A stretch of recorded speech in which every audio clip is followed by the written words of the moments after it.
up all my money. It's daisy kind of lonely. Well, you're gone and I gotta stay high all the time to keep you off my mind. Oh, high all the time.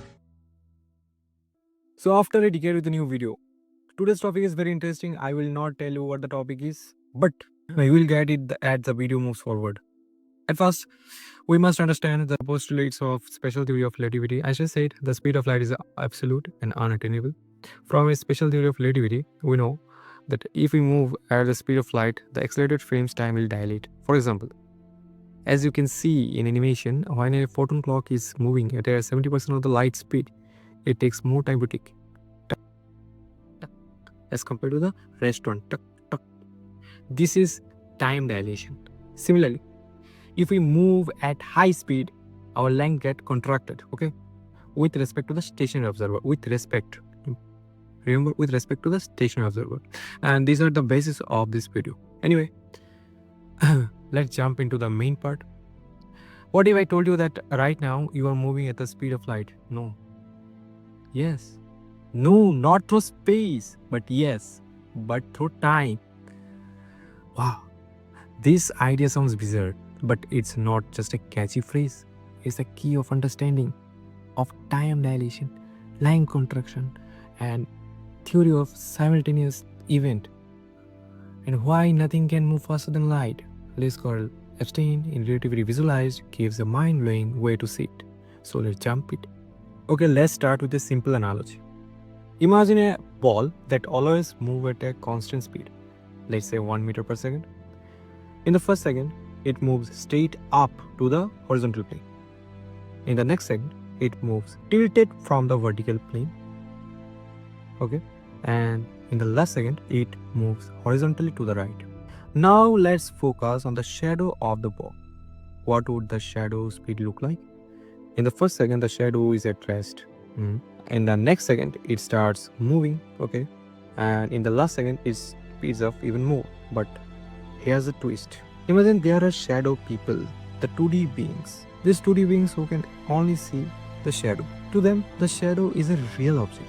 They see it accelerating, but they have no idea why. They might even think their universe has a speed limit of 1 meter per second. Wow, sound familiar, right? That's exactly how we perceive the speed of light in our universe. Wow. But what if, like the shadow people, we are only seeing a projection of something much deeper, something higher dimension? Wow. So, first of all, we have to study how these shadow people, means the 2D beings, perceive and discover the 3D world. And by using same analogy, we will find our higher dimension, that is our 4th dimension. So how do they perceive the 3D world? Their higher dimension means our dimension, okay? How do they study our world? So first, intuitively, hypothetically, and the most importantly, Pythagorean theorem. Yes, Pythagorean theorem, they got to know about it. A Pythagorean theorem helped them to discover the another dimension of it. So how? By assuming another 2D plane vertical on it. Wow. So you might be thinking, how do they perceive another 2D plane perpendicular to them? Because if it provides any depth, it becomes 3D, okay? Also, Epstein says, well, you are right, but remember, just like we are stuck in our 3 dimension and can't see time, we can still measure flow of time with our clocks.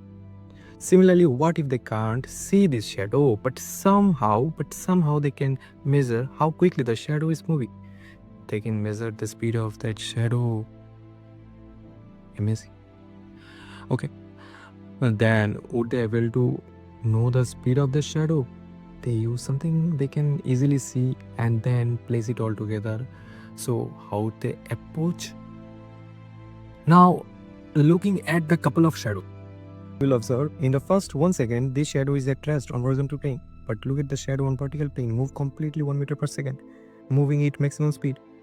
Next 1 second, this shadow starts moving in both planes, but not in maximum in both of the planes. At last second, horizontal plane is maximum, but the vertical speed is becomes 0.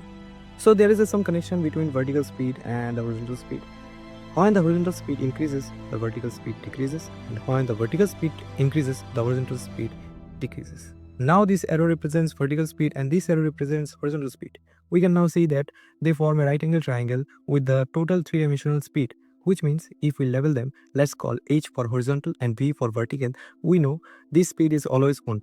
Because the speed is always constant, that means absolute speed for 2D beings, then just by using Pythagoras, we know h square plus v square is equal to 1. Wow, they cracked 3D by using simple Pythagoras theorem.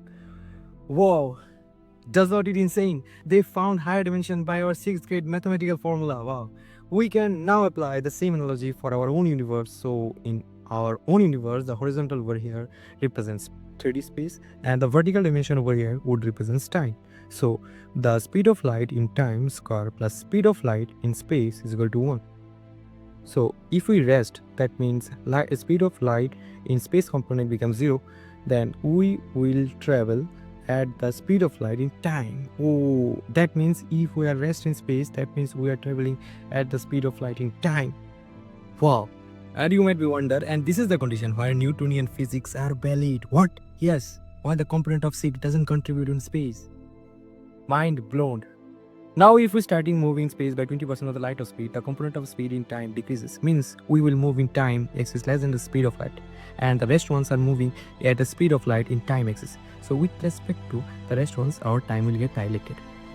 Wow. And that is time dilation. When we speed up any percentage of speed of light, time gets dilated with respect to the rest ones. Now we try to understand the length contraction by this space-time analogy. Suppose a long rod rests in space, that means it is traveling at the speed of light in time axis. Now we increase the speed of the rod about 20% of the speed of light in space. Just take the previous example. According to the space-time analogy, we know 4D shadow creates 3D world and 3D shadow creates 2D world and so on. Now pay attention to the shadow cast in the space, to the space-time analogy. It is contracted in our 3D perception and that is length contraction. Wow. We get a perceived and intuitive understanding of length contraction and time dilation with just a 2D analogy of 4 dimension. Wow.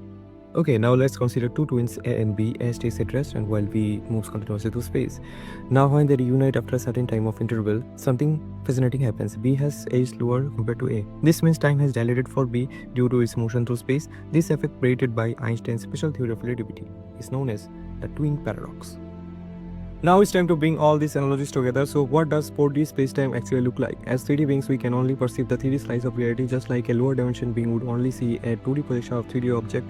The true structure of 4D remains beyond our direct vision. To visualize this, let's think hypothetically and intuitively. If we consider time as a linear axis layered over space, we get a continuous recording of reality, much like a tape recording moving at a speed of light. Every intersection of this space-time continuum forms a slice, a shadow of 4D reality that we perceive as our 3D world. Wow.